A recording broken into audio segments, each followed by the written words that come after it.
Good afternoon. My name's Jeff Sengpiehl. I'm the CTO at Keycode Media. We're going to have a great discussion right now, otherwise known as lunch, about being live with no limits, stadiums and schools, raising the bar. Let's go through some introductions. Lindsay, we'll start with you first.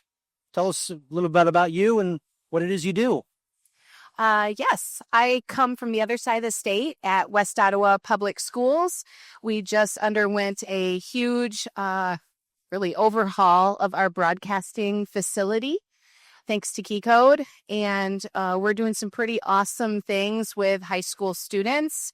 And I've been at this for just over 20 years. Awesome. John looks like he's been with it a little longer. Can you tell us a little bit about you and your background? John Rutherford with Keycode Media, senior solution architect, helped put the Lego blocks together to make some pretty cool technology work. Awesome. And Stan, tell us a little bit about you and what you do. I'm Stan Fracker. I'm the operational director of broadcast and AV systems for the Detroit Tigers, the Detroit Red Wings, Illich Sports and Entertainment. And this is now, I guess, 27 years, I think sounds about right in the industry. Previously worked with the Pistons for a little while, back when there was a Palace of Auburn Hills. And so I've all been here in the Metro Detroit area. Awesome. So let's dive into workflow evolution, and we're going to break it down by classes of equipment. So in the past year or two, what part of your production workflow have you had to rethink or rebuild? What's had the biggest impact on how your team operates? Let's first start with cameras. Stan, we'll go with you first. On the camera side, so I'm sort of in the unique position in that I'm just at sort of the 95% mark of completing a complete control room overhaul at Comerica Park. So literally have just gone through this process. On the camera side, we elected to go with Grass Valley as our camera provider. Went with their 150 series for the high frame rate capabilities, also a 135 for some of our lower angle cameras. And a couple of their handheld models too, as well, for our wireless cams. And Grass Valley basically met everything that we had set out, to achieve. And then also we were able to work with them to accomplish all our goals. In addition, on the camera side, getting the high frame rate that I mentioned as well. In addition to that, we took like a real overview of our ballpark and tried to identify areas where we needed additional coverage. And that's where we leaned in really heavy on Panasonic and their PTZ cameras. We put 4 cameras in our backstop, which we'd never had before, which hopefully if you're watching the games at home, you'll see those replays often and give you really some pretty dramatic looks at, whether it's a ball leaving the bat, hopefully off of one of our hitters, or whether it's a great Tarek Skubal strikeout. You see some really interesting angles from those four cameras behind there. We also added a couple of cameras in a bullpen, a couple more on our concourse. And so we really went heavy into the PTZ cameras, and I've already seen immediate results. Awesome. And anything automated with any of those? I'm sorry. Anything automated with those backstop cameras? No, we do have operators for them. For the most part, just in the nature of sports and what we ask out of those particular positions, we do man them. But we have probably about a dozen cameras at the hands of 2 operators. Yeah. Awesome. John, what are you seeing in terms of the evolution of cameras that you're working with clients all over the area? Well, obviously resolution is a big driver for that particular type of product. The introduction to some of the AI tools starting to have some traction. Just the functionality and capabilities via network and things along those lines. Again, there's a level of segmentation as far as use case for different camera systems.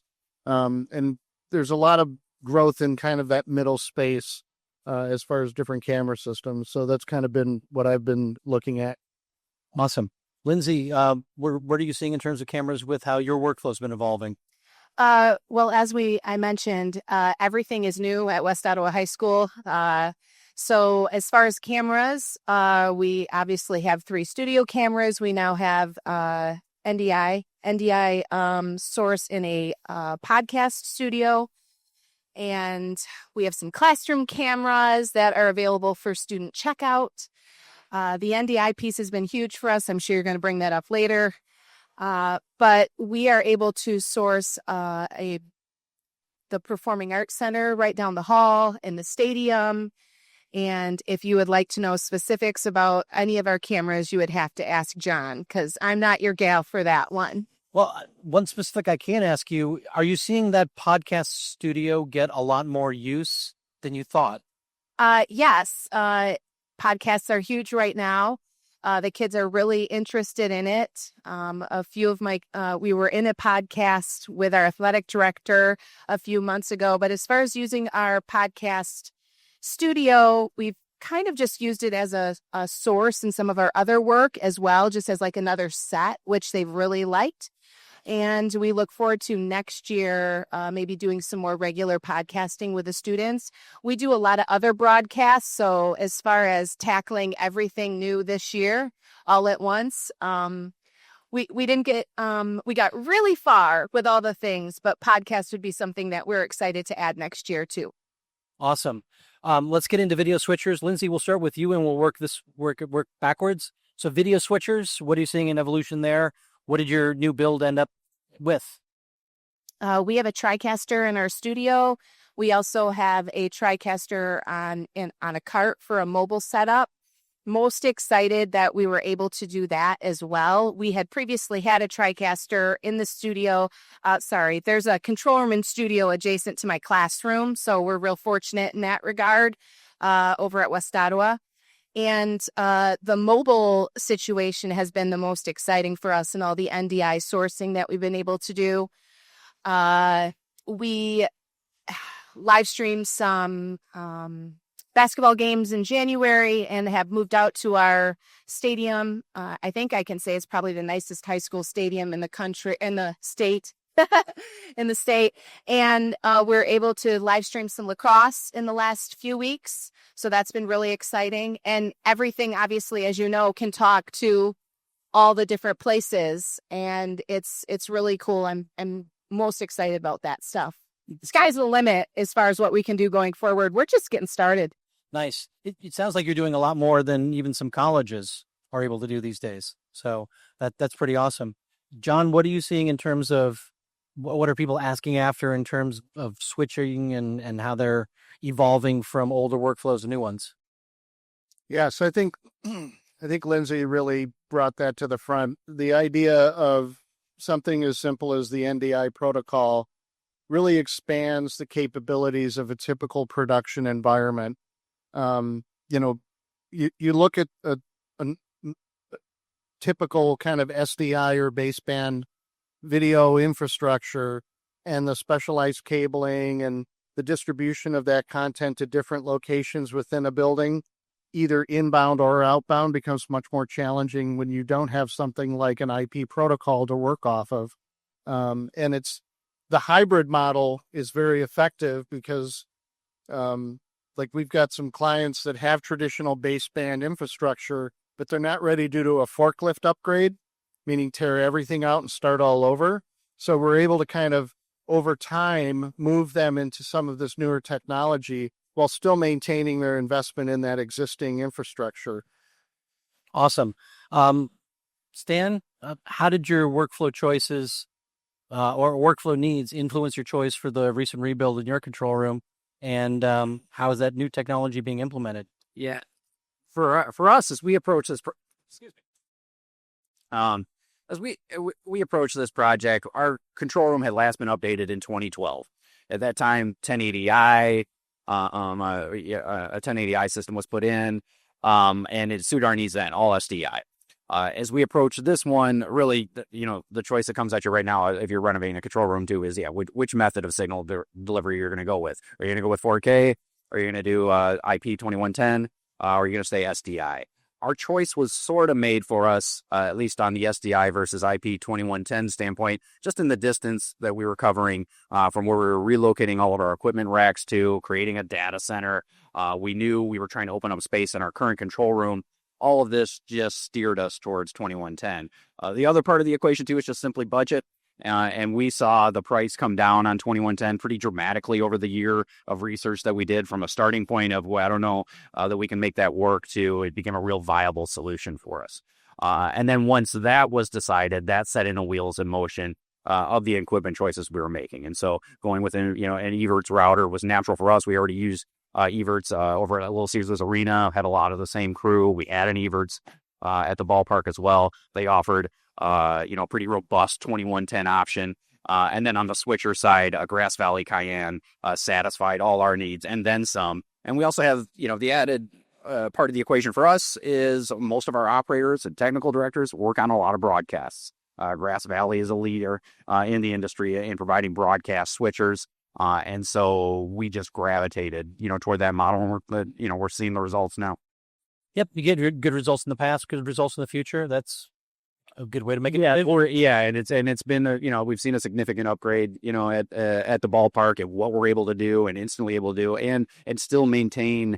Being able to talk to our ROS system too as well. We have a whole ROS, expression / Tessera system in place, running all of our boards. And we needed a switcher that could, provide those capabilities as well, as far as triggering and everything goes. And then this also kind of feeds into XR and AR, extended reality and an augmented reality. Have you had any of that impact your workflow? Stan, we'll start with you. We definitely, Ross offers a kind of a pretty cool option right now that we weren't able to get in as part of this project. I guess the kind of the closest thing to an AR kind of experience that happens is we work with a company called Q Audio. If you come to the ballpark or you come to Little Caesars Arena, you'll see a lot of, fan shots. We put on the various, different filters and that sort of thing. They do a great job with that. They also do offer some ability to kind of display graphics that seem within the scene, do a little bit of motion tracking. And so that, only enhances the product. So that's been very good. And I see that, if we talk about, technologies on the forefront, you do see that happening more and more, not just, when you're watching the NFL at home and they show a matchup of the two quarterbacks and it looks like it's literally on the field, but you're seeing that now in every stadium with their graphics package. And as you watch the scoreboard, as we get challenged more and more to provide kind of a broadcast level experience for the people that are in our venues. Awesome. Lindsay, what are you working with in terms of graphics and maybe a little bit into AR and XR with, the students you're bringing on up? Well, what we're doing with our students right now is we just kind of started really just this semester, the live broadcasting class that we're working through right now with 6 trailblazing students. What we're really excited about is the connection that we're having with our live stream, and we're working to connect that with the Daktronics boards that you see in stadiums. We have those at our stadium, and they're going to be installing 3 more in our gym this summer. So I'm really excited about using graphics in our live stream and having those two things talk to each other. That's one thing that we're most excited about. But as I mentioned before, just kind of taking it a day at a time and figuring things out as we go. But it's going really well, and we'll see. One of the first things I did in high school TV was Chiron operator. So graphics is near and dear to my heart. It's where I began. John, what are you seeing in terms of people asking about XR, AR, or just regular old graphic solutions? Well, again, I think it's a matter of the use case and how that content's going to be created and distributed. Traditional graphic systems require, again, going back to the baseband model, a key, a fill. It's a more complicated kind of infrastructure setup. As we're looking at any of the IP-based protocols like 2110 or NDI again, it makes some of that a little easier for implementation and distribution. And then things like with augmented reality, being able to start bringing some of that into the viewer experience, still a little bit of a, learning curve there. But it's exciting to see, particularly with some of the AI tools that are out there, how some of that's becoming a little more functional. Awesome. Lindsay, you had mentioned earlier about the mobile setup you guys have. Would you consider that to be a fly pack, or we call them fly packs in our world. But how has that mobile setup been able to revolutionize what you're able to cover? Well, it was fully functional, I think maybe not till the start of the year here. So we just have used it a handful of times. We're excited about the potential. We've, like I said, done some basketball games, done some work out at the stadium. Our athletic director, we have a beautiful stadium and an amazing booth. And he's like, oh my gosh, look at what you guys are doing. How would you like a permanent media suite in our stadium? And we're like, yes, sir, sign us up. So what now is was the intent for it to be kind of a mobile cart is maybe looking at, well, maybe we need to get set up permanently at the stadium and use a mobile cart for some of these other things that we're just really starting to understand and see the potential, not just for my class, but really district-wide. West Ottawa High School is a very large district with many schools. Like I mentioned, the stadium, a brand new performing arts center, we would love to stream things that are happening there too. And like I said, though, we're just getting started. So check back in a year and see where we're at. That we definitely will. It's great that the mobile setup is allowing you to see venues where maybe we need something a little more permanent here because we're using this a lot. Stan, are you seeing anything in terms of?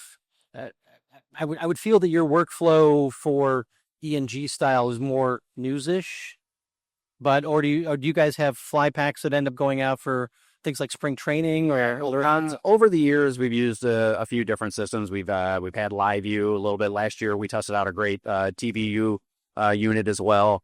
Actually that was real nice. We brought that in for the postseason and really used it as a supplemental wireless camera and used it live in the ballpark. And it allowed us to kind of do our own version of, again, if you're watching, NFL, NBA broadcasts these days, you see what they call the megalodon with the real shallow depth of field and with a kind of a DSLR style camera. We were able to recreate that in our ballpark with the TBU unit. So real good practical example, of that. But in general, on what I've seen is almost more of a divergence in what is happening from an E&G standpoint to what's happening with a live production standpoint. It probably wasn't, 20, 25 years ago. I'm working with P. Koenig over there, and we're just putting, shoulder mount cameras, like built up cameras, the same broadcast cameras, but putting a different back on them, with a beta deck and all of that. Very similar. These days, it seems like E&G gear is, much more precise for the purpose of shooting kind of cinematic quality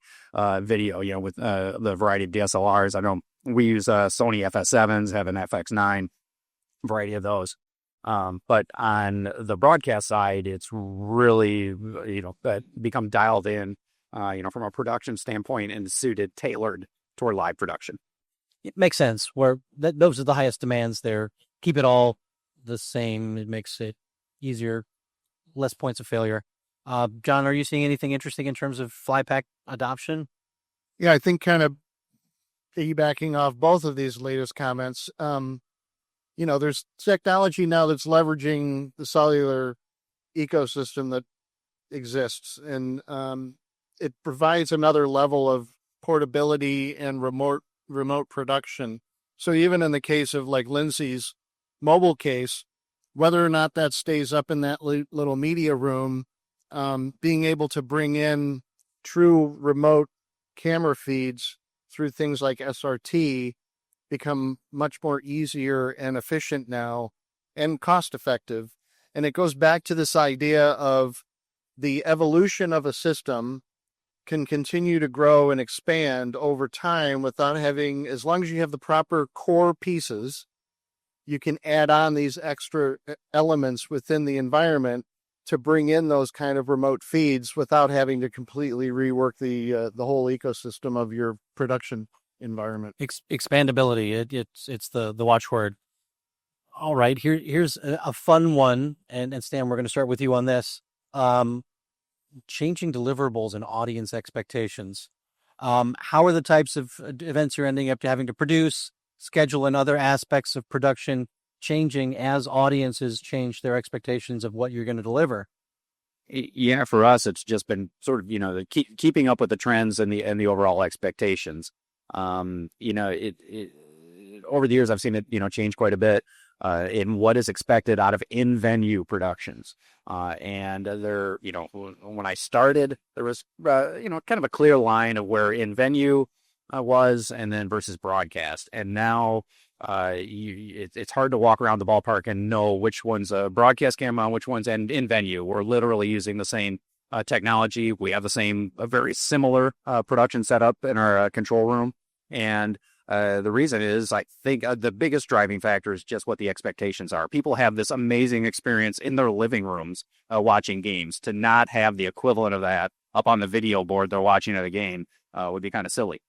So, we attempt to match and surpass, what broadcasts are able to do. Fortunately, my role, I kind of deal with both sides. I do a lot of work with our broadcasters, our broadcast partners at FanDuel, as well as national networks. And so we're able to kind of work together, share cameras, share resources, for the best experience for, whether you're at home watching or whether you're in the venue, hopefully in the venue.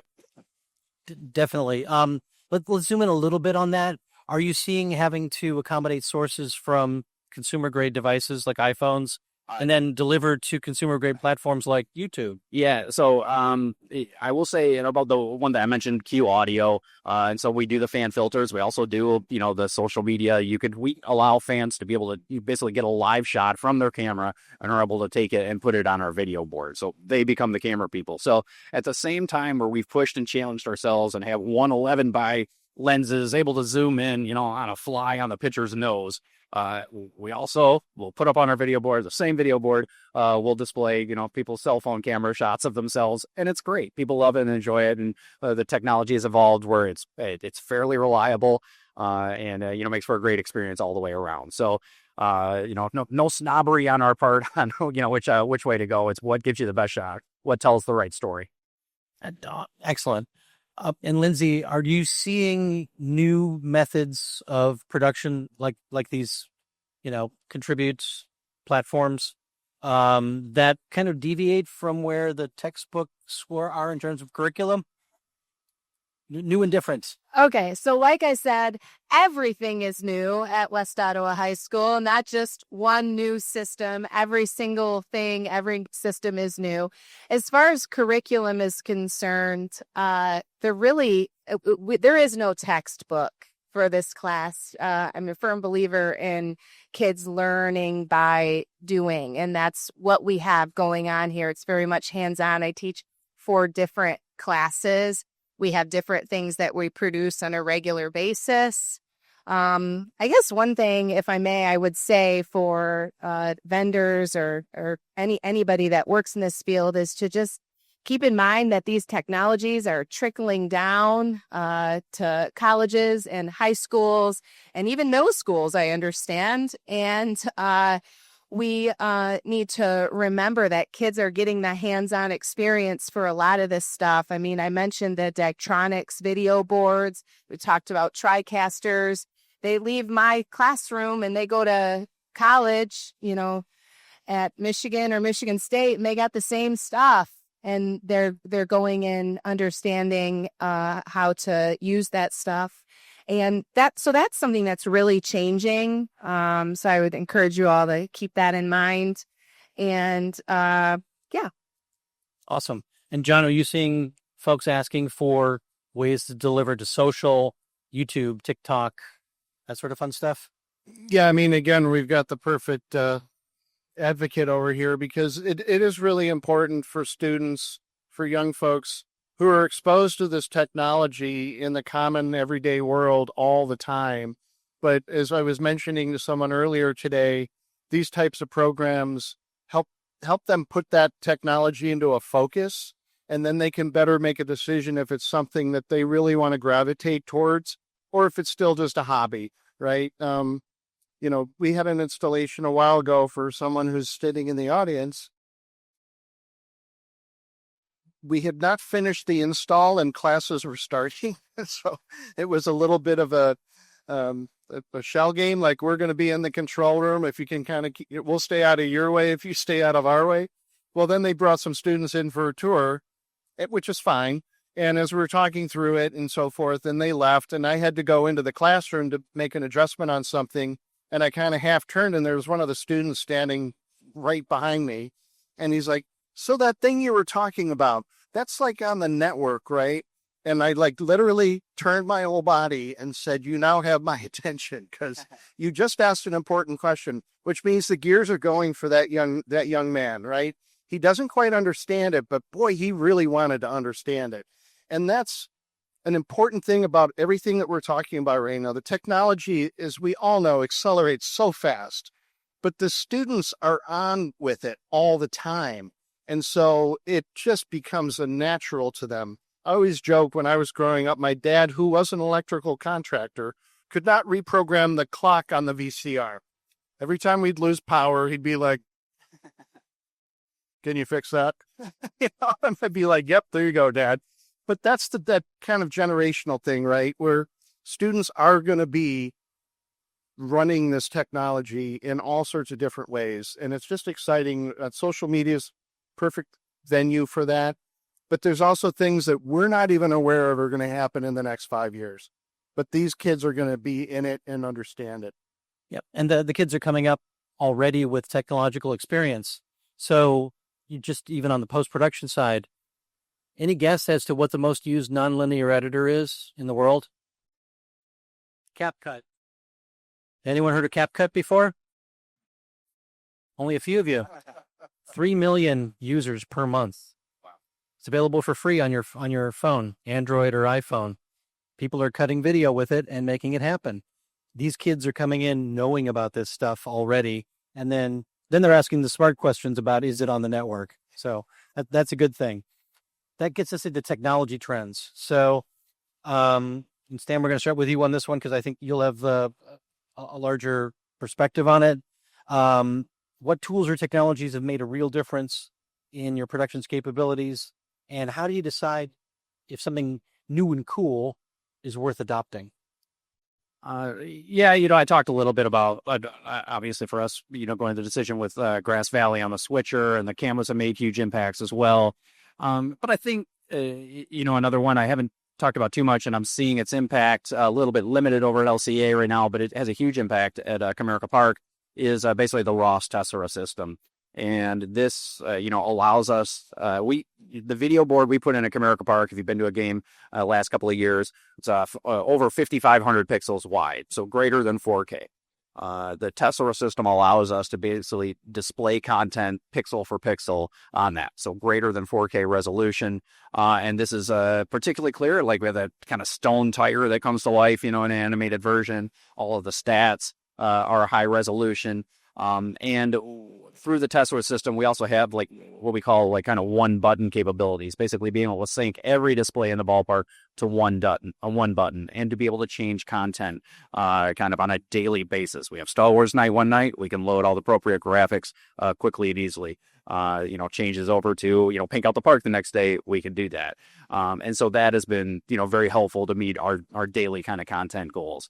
As far as additional technology, I'd just say, again, the PTZ cameras have made a huge difference for us. High frame rate, on the replay, we use Evertz Dreamcatcher on those, has made a significant difference too as well. So, add it all together. And again, we're recreating basically the living room experience and then some, when you come to the game. Very cool. And I think you're also probably needed to kick your rendering capabilities up a bit when you went to the larger frame sizes. I'm sorry. You'd kick up your rendering capabilities. Yeah.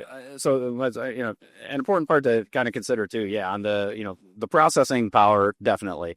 And creating content again for, a video board that's greater than 4K.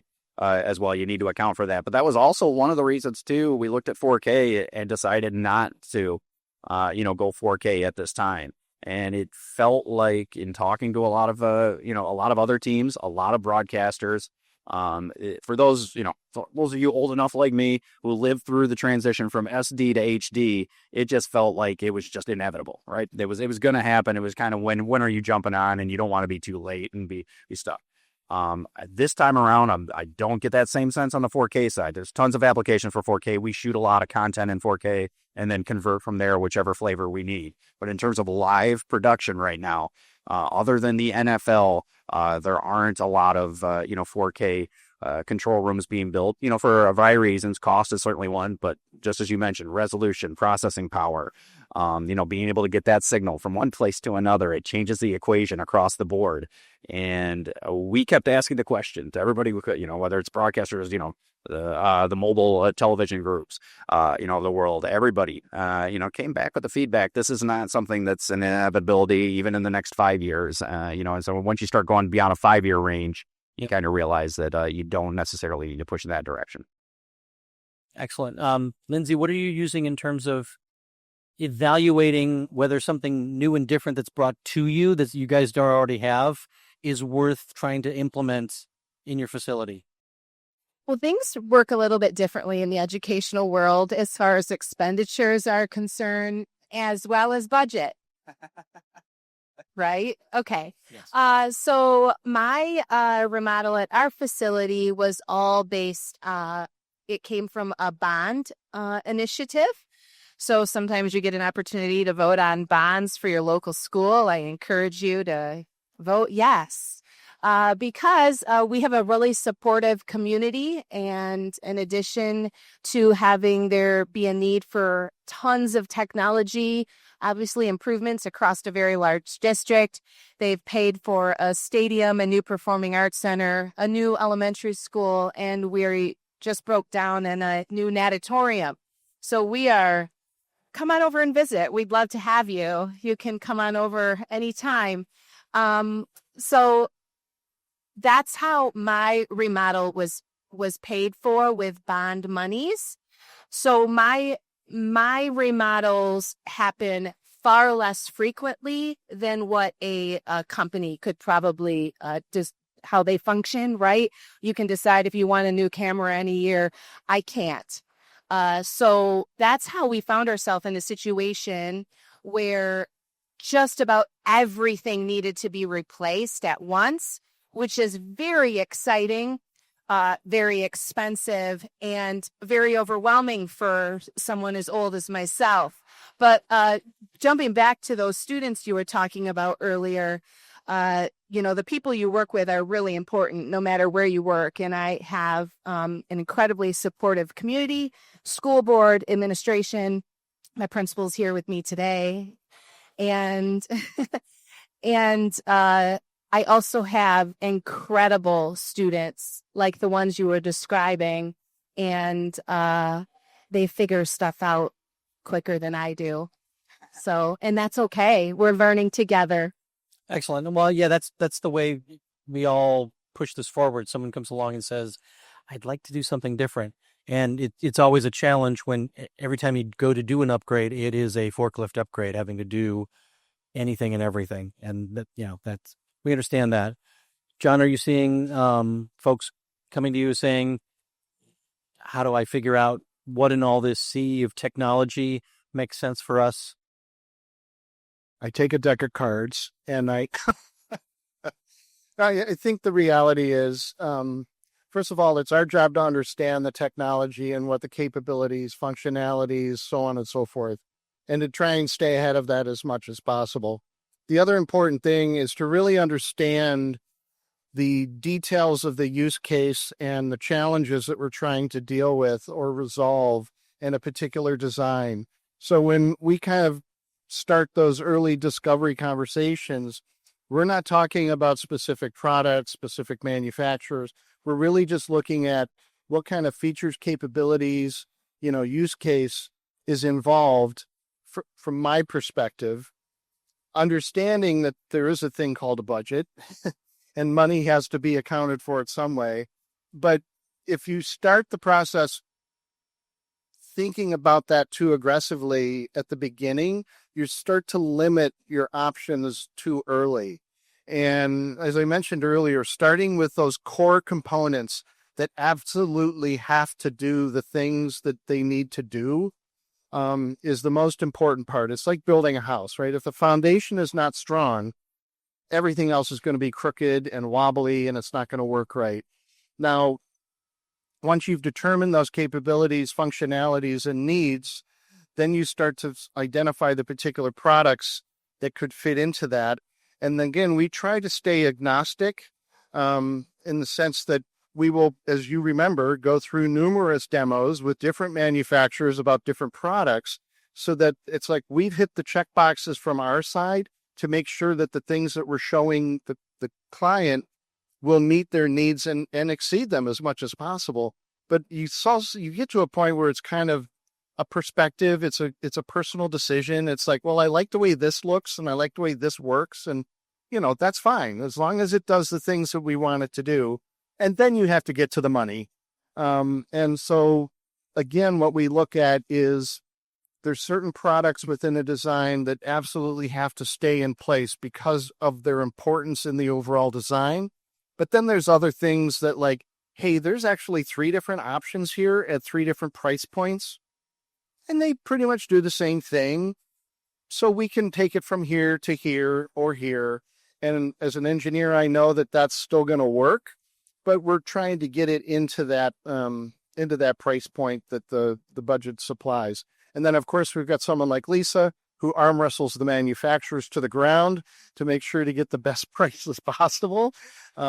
So we try and be the advocate on that front as well. But again, it's really making sure that the system is going to do what it needs to do and it's going to be designed properly. And then, yeah, you have to deal with the money, but. And the thing there I also want to point out is a lot of folks come to us who are technology agnostic, and agnostic means without knowledge. That's me. What? That's me. So, I mean, that's the whole reason we came to you is, my the guy at my school said, give me a list of what you want to buy. And I said, I'm sorry, I can't make that list. I'm not qualified to make that list. I have a degree in English and communications. I can teach kids how to do this. I can learn how to use the equipment, but I can't tell you what to buy.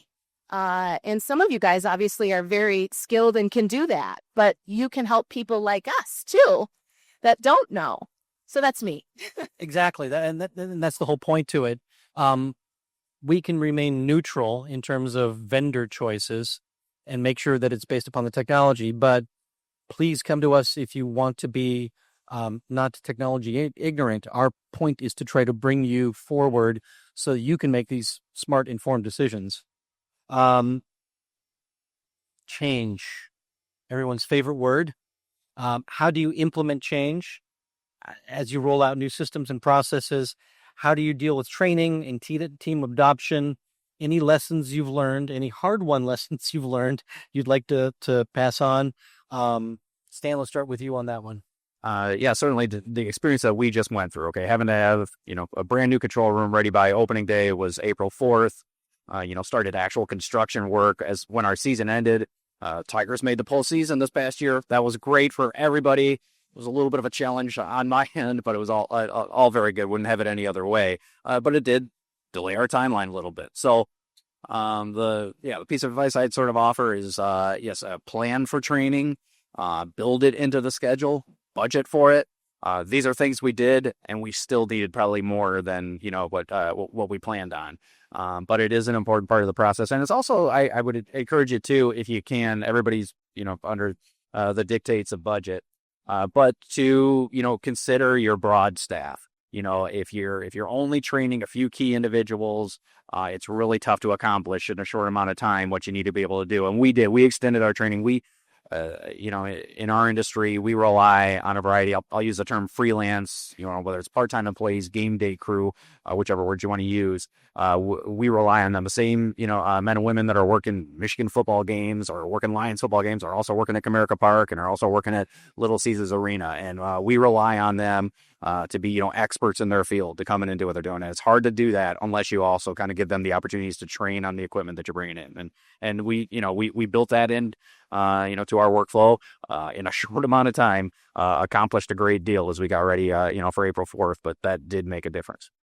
Excellent. Well, maybe you can train it into the West Ottawa curriculum as well, so she can crank out. It sounds like actually we could have just simply recruited some students from West Ottawa High School. I feel like that would have maybe saved us all a lot of time. Perfect. Hold on, this shrank on me. There we go. Talent equation. Lindsay, we'll go with you on this one. What?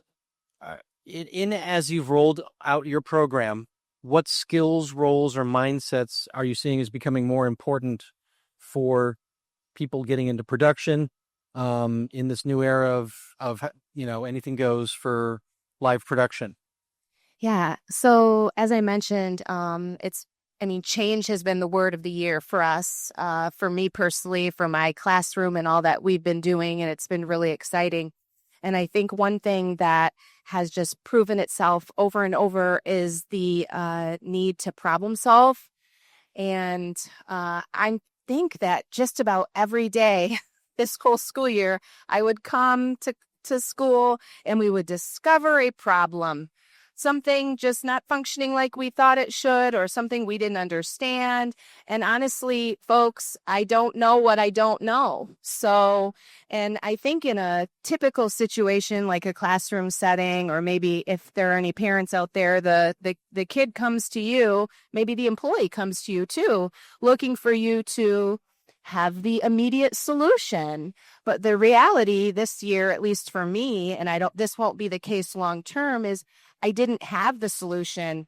I didn't even know that was an issue. I didn't even know that was a thing I would have to figure out or solve. But guess what? We'll figure it out together.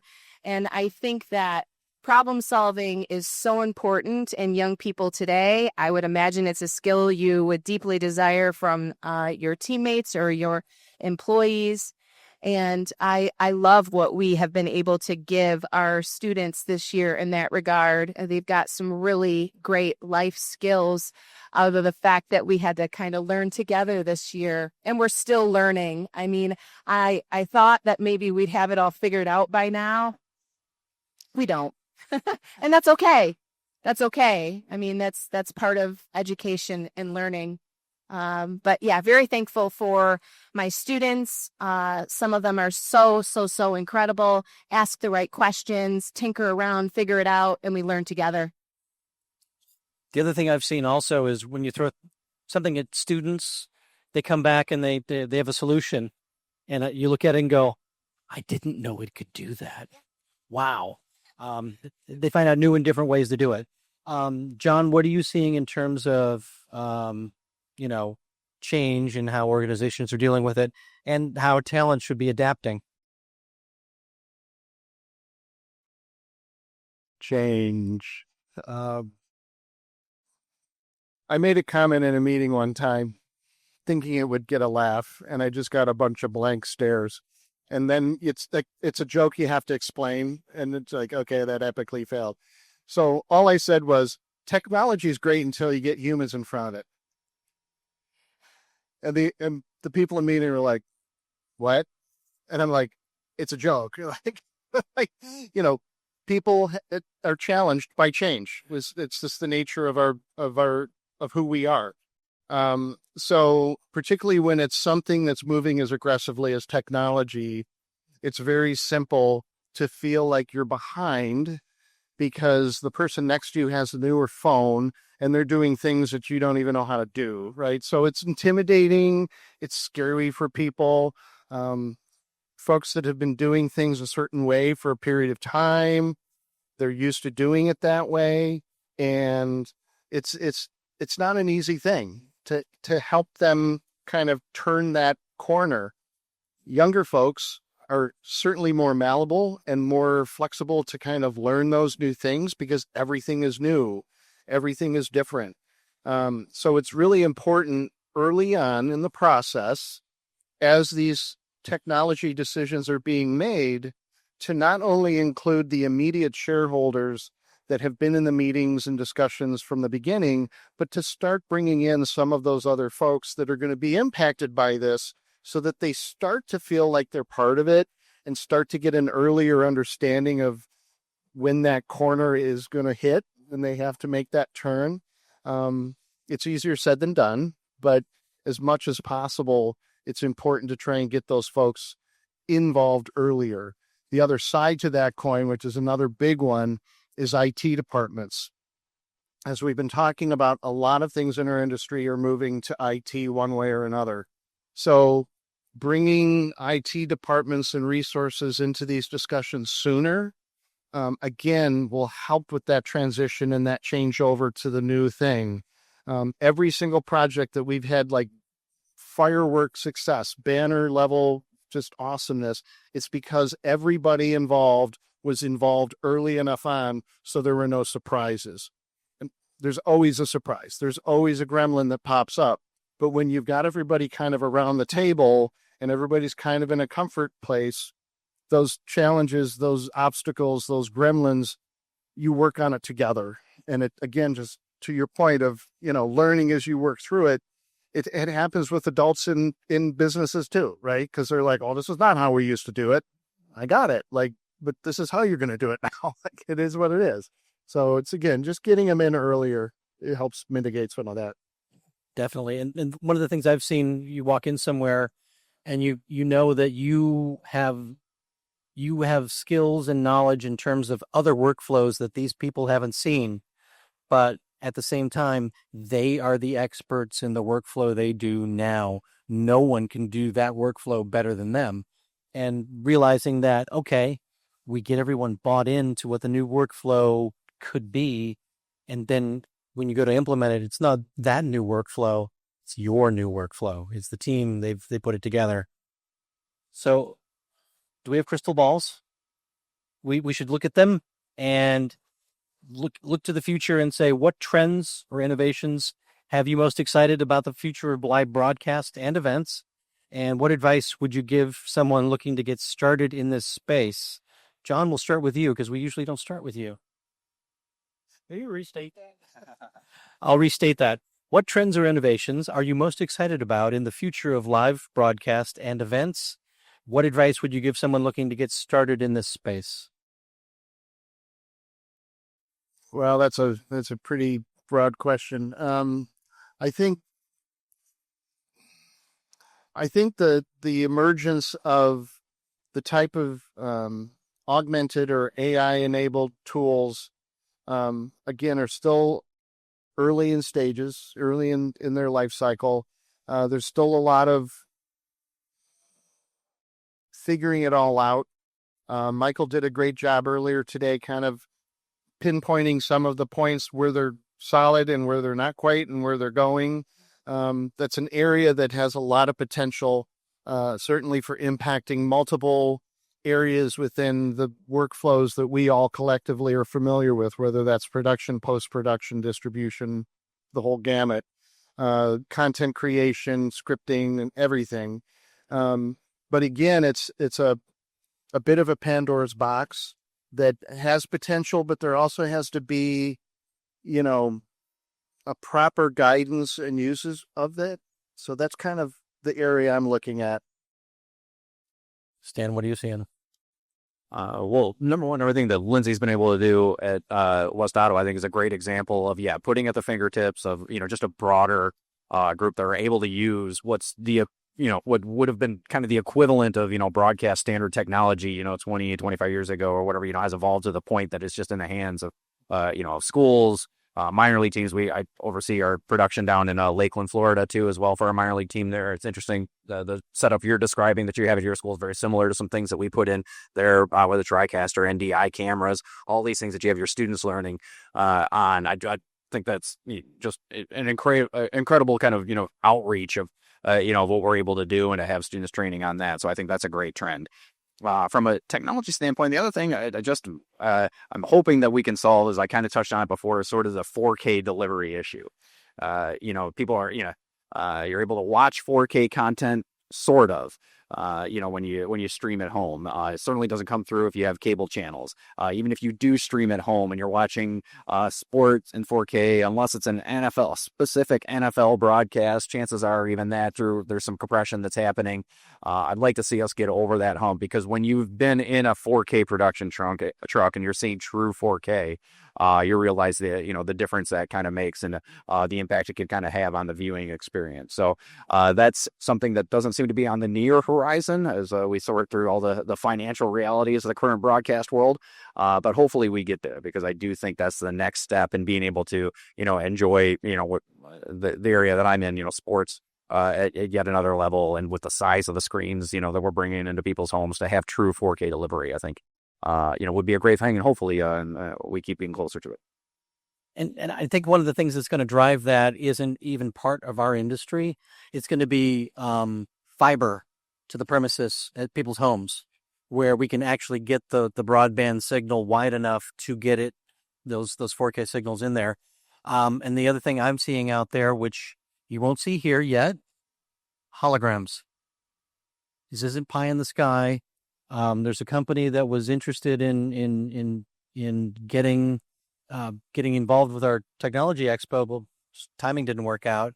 Where they have a hologram where I could be sitting here, and the camera actually sees me, and in Chicago and Seattle and Los Angeles at the same time, I'm appearing, and I can actually interact with those audiences as well because I can hear them. So that's going to change, and none of us are thinking about that stuff, but that's it's going to be showing up on our doorstep, probably driven by our phones sooner or later. So that's the wonderful thing about technology. Just when we think we've got it all figured out, someone comes along with something completely and utterly new and really expensive, and then we get a few people who adopt, and then everything works out. Lindsay, Stan, John, thank you for joining me up here today to talk about this wonderful stuff. And yeah, there really is no limit to where things can go in terms of the technology for live production.